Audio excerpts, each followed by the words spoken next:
So I actually made some decent progress in Warframe over the weekend, guys. I had the chance to sit down and play for just a couple hours, but you can actually make a decent amount of progress in Warframe in a couple hours, as many of you know.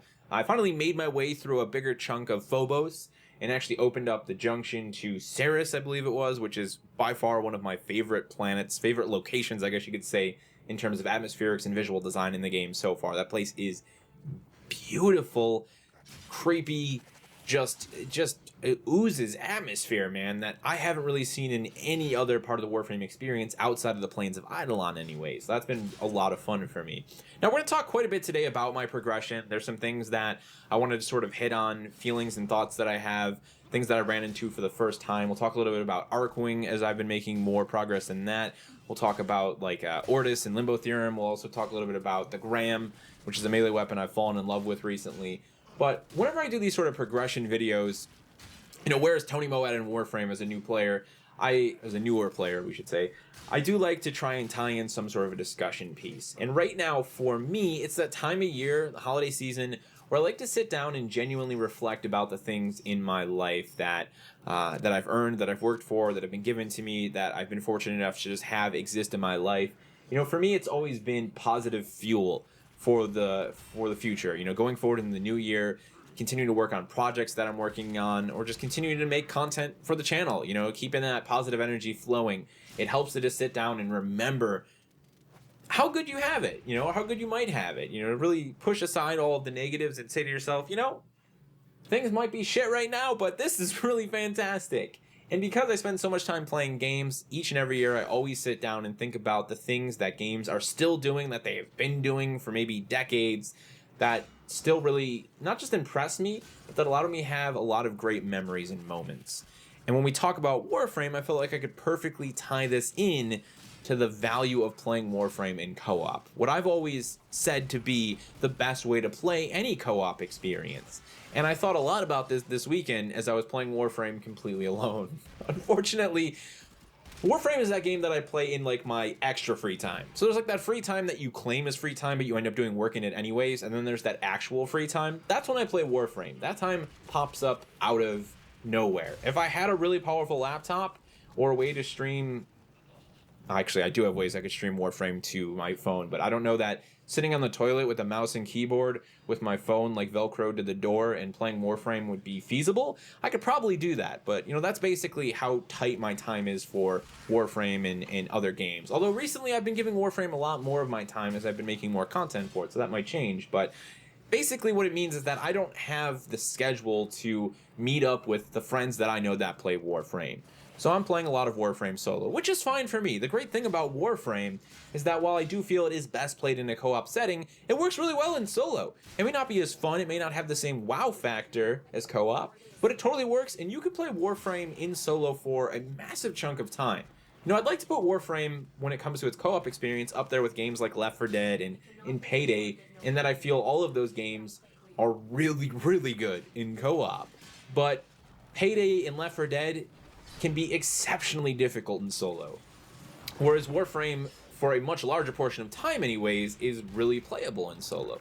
That all being said, each and every time I've been able to play Warframe in co-op, it has been a just sort of, oh snap, wow moment. And it's not necessarily 100% about the gameplay mechanics. While DE has done a lot to make sure that certain frames can complement other frames, and you have support frames and things like that, I think the biggest thing for me, in games in general, but definitely in Warframe's co-op, is the spectacle of it all.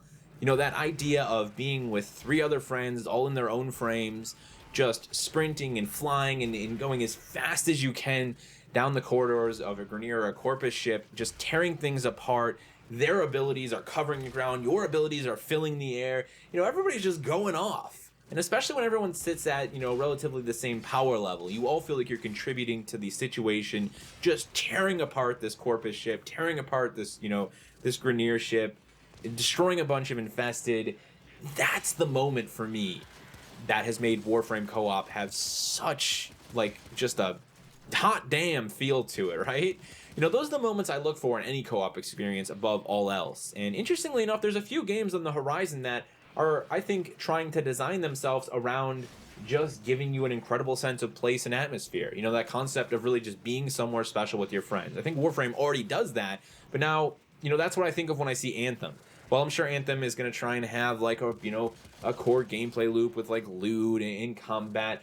When you see the spectacle that they tried to go for, you know, the scale of the world and the feel of the world in that Anthem trailer, whether it be real or fake, regardless, when you see what they were aiming for, you know, that's what I think of. Just being in a special place with my friends.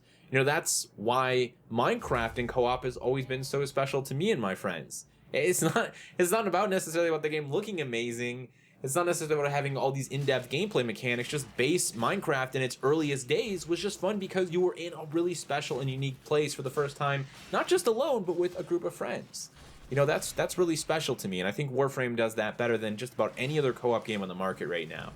You know, and you having that variety then behind the Warframes and the abilities and seeing them all sort of clash so incredibly and so sometimes grotesquely animated on your screen is an absolutely massive wow moment. That definitely makes co-op in Warframe, I think, the quintessential way to play it if you can play it in co-op. And so that's really what I wanted to talk about with you guys today. That's what I wanted to hear you talk about down in my comment section below. I am infinitely grateful for games that have badass co-op, Warframe included. I wish I had more time to play it in co-op, and I really want to hear what sort of value co-op in Warframe and games like it carries for you guys. Is Warframe a co-op or nothing for you game? Do you not even touch it in solo? And maybe you have some amazing memories or moments to share in regards to playing Warframe in co-op. If you do, let me know down in the comment section below. I think more importantly, we can't move on without addressing this, is the fact that relationships and friendships can often be and often have been built in co-op experiences like the one that Warframe offers. The idea that you might reach a point in time where you've played so much Warframe solo, but the line in the sand lies before you, and you say to yourself, well, I really can't defeat this enemy without potentially the knowledge and the assistance in-game of a group of players. So you wander into the general's chat, you find a group, and a year later, that group of players are some of your best friends. Some people that you talk to like you've met them in real life, and maybe you even have gone as far as to meet them in real life. That's the magic of not just Warframe, not just co-op, but video games, right? That's really special. So if you've got stories like that to tell, I would love to hear them. Let's just make this the season of giving, if you were all right, or at least the season of talking about the things that have given to us. Let's really reflect on the things that games have done to give us some wonderful moments and memories and potentially friendships and relationships. So leave your thoughts down in the comment section below, guys, on that. Let's move on and talk a little bit about some of the progress that I've made over the past weekend. I'm saying this because it was kind of like a personal milestone that I set for myself to finally get through Phobos, defeat the boss there, which was a bit of just like spam number 4 on Excalibur, which, by the way, I didn't realize how insane Excalibur's 4th ability, that sword, was until I went back to the one junction that I could not defeat before and then just annihilated it with nothing but 4. Like, holy crap. I don't know the name of that ability, but you all do, and that's probably why Excalibur is considered to be such a great starter frame and probably just such a great frame in general, because, man, that thing just, woo!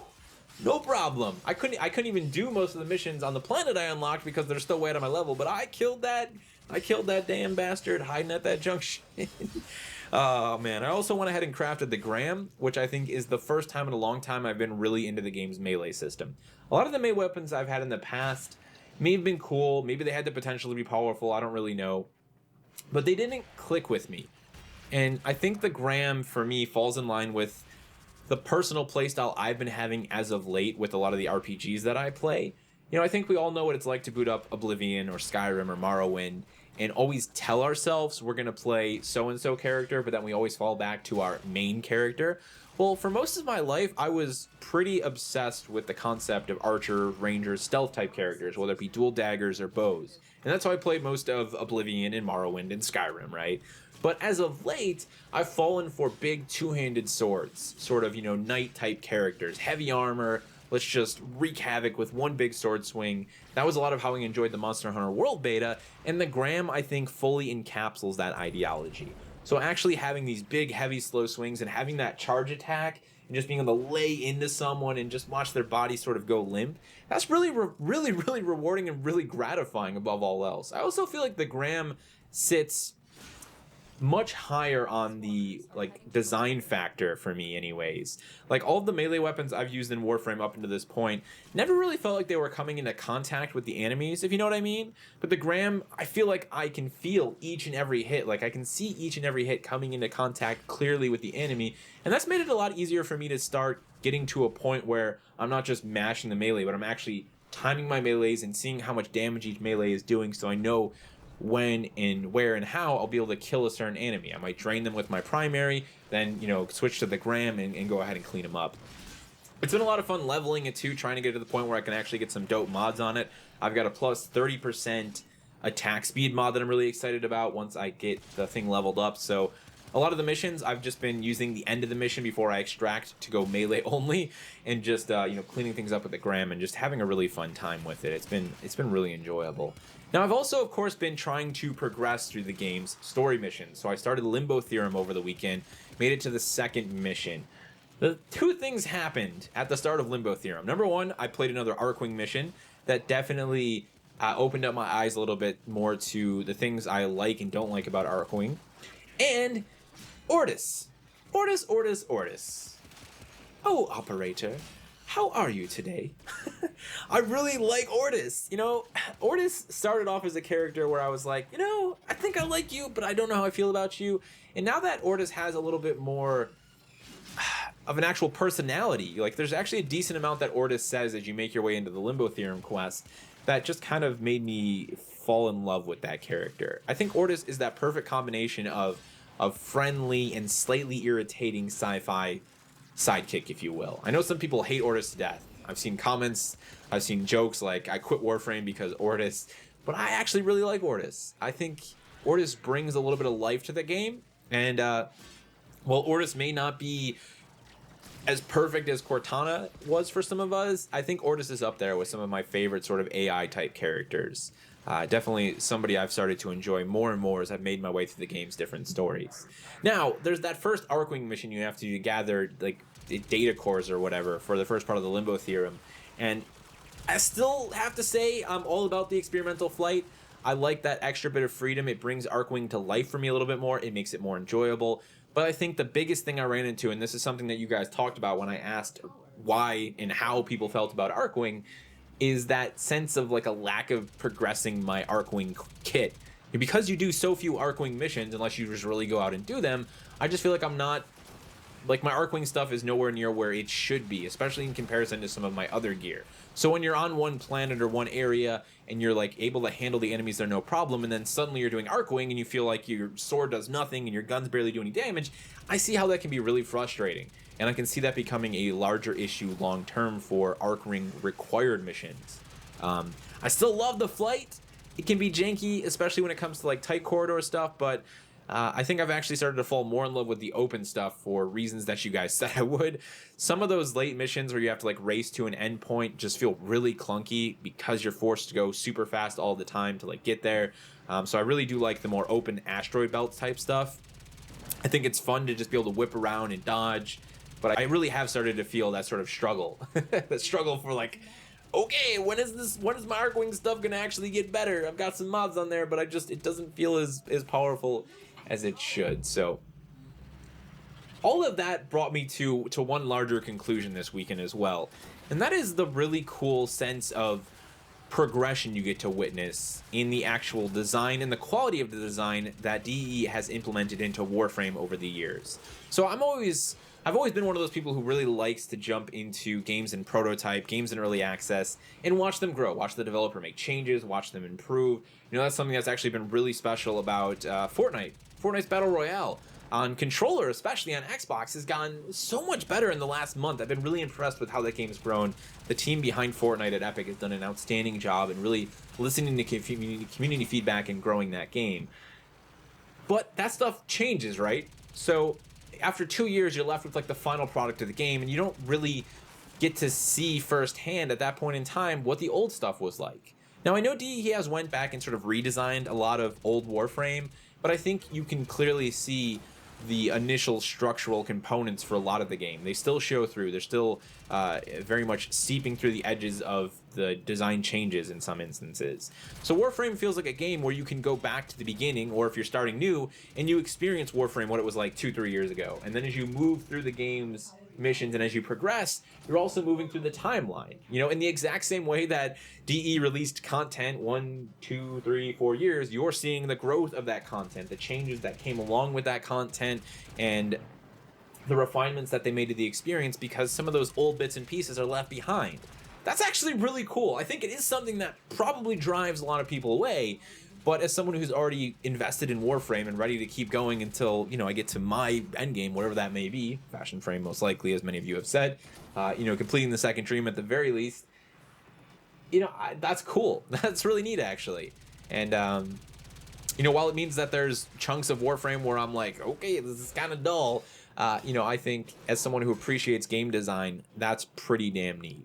And not many games offer that sort of representation of how the game has grown over the past 2, 3, 4 years or whatever it's been. So there you have, ladies and gentlemen. That's been my Warframe journey over the weekend. I'm hoping to actually play a little bit more today and, you know, to really start to progress the story. I'd like to finish up Limbo Theorem.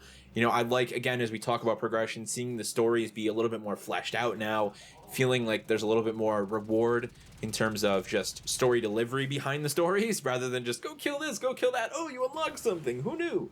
So that's also made the whole experience much more gratifying. Be sure to leave your thoughts, though, guys, on the whole co-op discussion piece. You know, that's, I think, again, a really important part of gaming for me. I'd love to hear about the value of co-op for you, the stories and the memories you might have. Feel free to share them down in the comment section below. As we are in the holiday season, I hope you guys are enjoying whatever holidays you may be celebrating across the world. Thank you so much for watching. And as always, remember to play smart, remember to play to challenge yourself, but most importantly, remember to play for fun.